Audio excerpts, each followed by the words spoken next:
बिस्मिल्लाहिर्रहमानिर्रहीम। हमारा next question है F of X is equal to X. इसको हमें करना है और ये इस क्वेश्चन में ये भी कह सकता है कि इसको बाय डेफिनेशन करें। बाय डेफिनेशन मतलब ये जो लास्ट टाइम हम ये देख चुके हैं, इसमें ये इसकी डेफिनेशन थी ये वाली, कि इसको डेफिनेशन के तहत प्रूव करें कि इसका इंटीग्रल क्या होगा। और रियल एनालिसिस में जब भी हमें दो चीज़ों को इक्वल साबित करना होगा, तो हम for example a is equal to B prove करना चाहते हैं, तो इसका मतलब होगा कि a minus B mod is less than epsilon. ये हम प्रूफ इसमें कर देंगे। तो यहाँ पर बेसिकली इसका क्वेश्चन ये भी हो सकता है, क्वेश्चन इस तरह भी आ सकता है, a से b dx prove that a से b dx is equal to 1/2 b square minus a square. इस फॉर्म में भी इसका क्वेश्चन आ सकता है।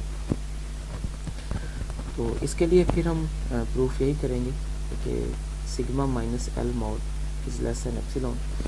हम इसमें पहले सिग्मा कैलकुलेट करते हैं और सिग्मा हमारे पास है from J summation J from 1 to n सी जे और इंटरवल एक्स जे माइनस 1। अब इस केस में हम जो सी जे लेंगे वो इंटरवल का मिड पॉइंट, मतलब यहाँ पे एक्स जे माइनस 1 है और ये एक्स जे है, इसका मिड पॉइंट होगा। दोनों को ऐड करके 2 पे डिवाइड करते हैं।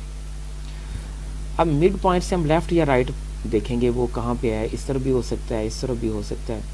तो हम उसमें ये जो कितना दूर है उससे, तो वो हम उसमें ऐड कर देते हैं। ये जस्ट इस क्वेश्चन में है, वो भी जस्ट अगर हम इसको बाय डेफिनेशन प्रूफ करने के लिए कहें तो आएगा, वरना इसकी कोई ख़ास ज़रूरत नहीं है इसमें। लेकिन चूँकि जैसे मैंने कहा कि क्वेश्चन ये कह सकता है, जब ये कहेगा तो फिर हम उसको बाय डेफिनेशन प्रूफ करने जाएंगे और बाय डेफिनेशन में फिर कुछ ज़रूरत पड़ती है इसकी, वरना नहीं। किसी और क्वेश्चन में ऐसा ज़रूरी नहीं होगा। बस ये समझे कि इसी क्वेश्चन के लिए कोई स्पेशल केस कह लें आप इसको। और ये जो जे है, अभी देखा हमने कि एक्स जे मैंने कह दिया, एक्स जे माइनस 1 एक्स जे यहाँ पे मिड पॉइंट, और ये जो डी है डी जो है वो हाफ से कम होगा। यानी अगर डी की वैल्यू ये वाली हो तो फिर इसका मतलब हाफ की इक्वल आएगी। यानी इसका इस पूरे इंटरवल का जो हाफ है, यानी दोनों ये उसका हाफ आ गया, फाइनल में से इनिशियल वैल्यू माइनस की 2 पे डिवाइड किया, उसके बराबर या उससे कम होगी। और ये है हमारे पास नॉर्म, जिसे मैश कहते थे हम, नॉर्म कहते थे, सबसे बड़ा इंटरवल उससे कम ही होगा। ठीक, तो उसके बाद हम, ये एग्जांपल नहीं है, गलत दिया गया यहाँ पर, एग्जांपल नहीं होना चाहिए था। तो यहाँ पे हम वही चीज़ कैलकुलेट करते हैं और क्या मतलब वैल्यू पुट कर देते हैं इस इक्वेशन में सी जे की, और सी जे की वैल्यू, और फिर वो मल्टीप्लाई होगी किसके साथ, यानी सी जे की वैल्यू, इस सी जे के दो कंपोनेंट है, दोनों के साथ मल्टीप्लाई हो जाएगा। पहला कंपोनेंट उसका ये है और दूसरा ये है, तो पहला कंपोनेंट ये आ गया और दूसरा ये आ गया। समीशन भी हमने सेपरेट कर दिया इसमें। और यहाँ पर a प्लस बी और a माइनस बी वाली फॉर्म लग रही, ये आ गया 1/2 जो था वो इसे बाहर लिख लिया हमने, और ये वाली फॉर्म ऐसे चलती रहेगी साथ में। तो जब हम इसको समीशन एक्सपैंड करेंगे तो ये हमारे पास b square minus a square ही आ जाएगा। कैसे, इसको देख लेते हैं। समीशन हमने एक्सपैंड किया इसका, और समीशन एक्सपैंड करने से पहला j की वैल्यू 1 रखेंगे तो x1 square minus x0 square, फिर आएगा plus x2 square minus x1 square, फिर आ जाएगा x3 square minus x2 square, and so on चलते गए। तो ये आ जाएगा xn square minus xn minus 1 square. तो ये वैल्यू यहाँ पुट कर दी गई, यानी इसका जो आंसर था यहाँ पे आ गया, और ये फॉर्म जो इसी तरह से रहेगी। अभी हम सिग्मा कैलकुलेट कर रहे हैं सिर्फ, और सिग्मा कैलकुलेट हो गया। अब हम चूँकि इसको प्रूफ करना था हमें, तो ये फॉर्म हम उसमें ले आएंगे।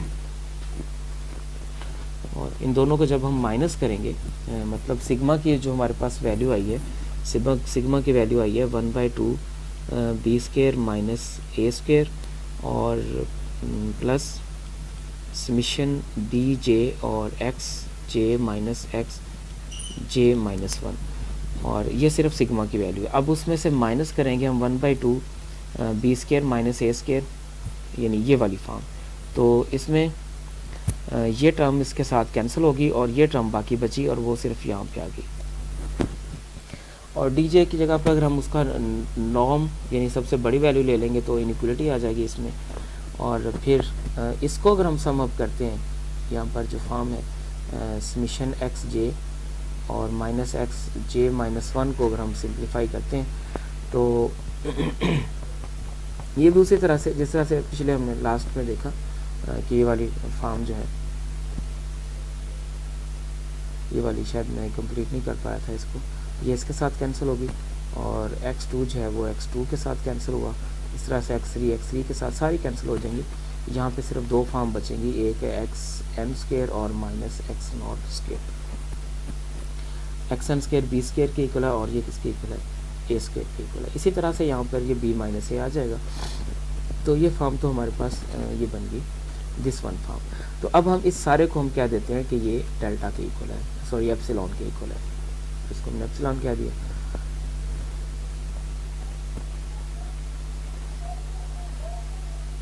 और इसके बाद फिर हम ये ज़रूरत नहीं वैसे लिखने की इसको तो ये हमारे पास जो फॉर्म है ये इसमें प्रूफ हो गया।